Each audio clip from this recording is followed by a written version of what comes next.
Assalamualaikum warahmatullahi wabarakatuh. Saya akan menerangkan tentang satu nilai murni, iaitu kejujuran. Kejujuran itu membawa maksud percakapan dan perbuatan yang benar. Dalam kata erti lain, tidak menipu. Kita rujuk nilai murni kejujuran ini dalam satu hadis yang bermaksud, hendaklah kamu jujur kerana kejujuran itu membawa kepada kebaikan, dan kebaikan itu sendiri membawa ke syurga. Hadis riwayat Bukhari dan Muslim.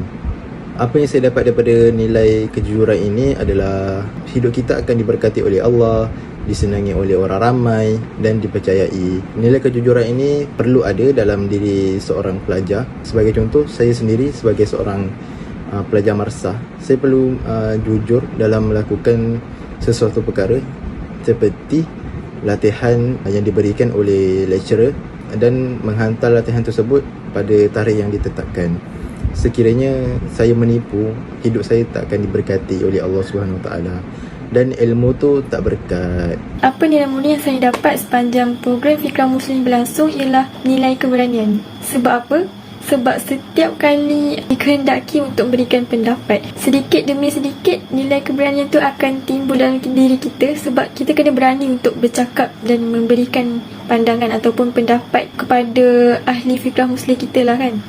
Jadi daripada situlah nilai keberanian tu akan timbul sedikit demi sedikit. Sifat malu ni ada dua. Yang pertama, malu yang tercela, iaitu malu bukan pada tempatnya. Yang kedua, malu yang terpuji, iaitu malu apabila kita membuat salah. Kalau kita rujuk dekat kitab Adab Dunya Waddin, beliau ada membahagikan malu yang terpuji itu kepada tiga perkara, iaitu malu kepada Allah Subhanahu Wa Taala, yang kedua malu kepada manusia, yang ketiga malu kepada diri sendiri. Kat sini saya nak menitik beratkan tentang malu kepada Allah Subhanahu Wa Taala sahaja, iaitu malu kepada Allah Subhanahu Wa Taala itu ialah dengan menjauhkan diri daripada perkara-perkara yang ditegah dan dilarang oleh Allah Subhanahu Wa Taala. Terdapat beberapa cara yang dapat dilakukan untuk menanamkan perasaan malu kepada Allah Subhanahu Wa Taala. Antaranya seperti menjaga anggota badan dan panca indera yang kita dapat daripada Allah Subhanahu Wa Taala daripada melakukan sebarang maksiat. Saya telah memilih nilai murni amanah.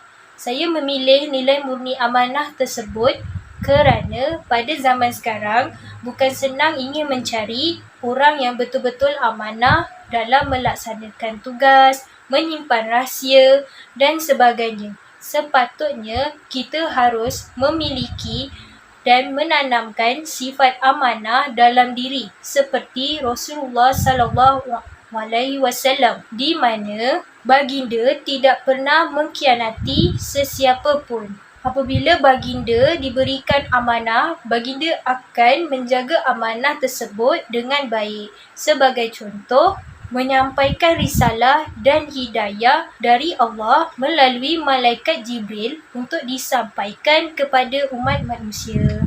Oleh itu, kita haruslah memiliki sifat amanah dalam diri supaya disenangi oleh masyarakat dan dicintai serta disukai oleh Allah Subhanahu Wa Taala.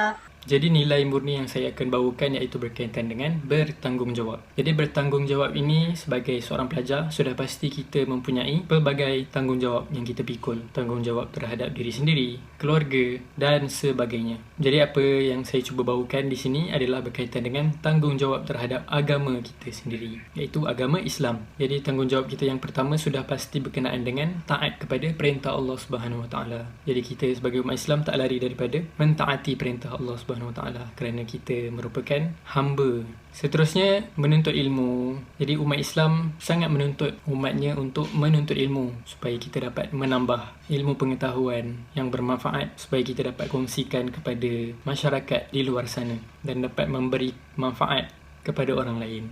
Seterusnya, yang ketiga iaitu menyebarluaskan lagi nilai-nilai murni yang ada dalam agama kita, agama Islam, dalam kalangan masyarakat. Dalam erti kata yang lain, kita tunjukkan akhlak kita lah sebagai orang Islam. Lebih khusus lagi, kita sebagai pelajar Kolej Islam kita hendaklah menunjukkan akhlak yang baik pada masyarakat di luar sana supaya mereka tidak memandang rendah terhadap kita dan akan lebih menyanjung tinggi serta menghormati terhadap agama kita iaitu agama Islam. Hormat menghormati ni adalah perbuatan yang sangat mulia yang perlu ada pada semua orang, tak kira tua ataupun muda, miskin ataupun kaya, berpangkat ataupun tidak.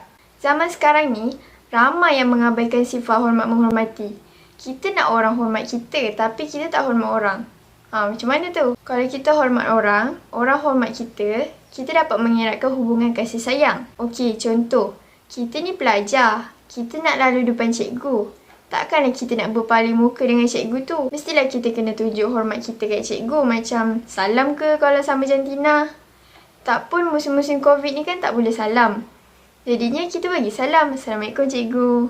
Firman Allah dalam surah Luqman, ayat yang ke-18, maksudnya, dan janganlah engkau memalingkan mukamu kerana memandang rendah kepada manusia.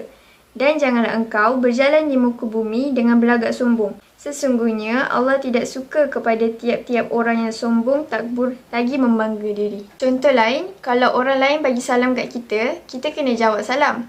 Sebab jawab salam tu kan hukumnya wajib.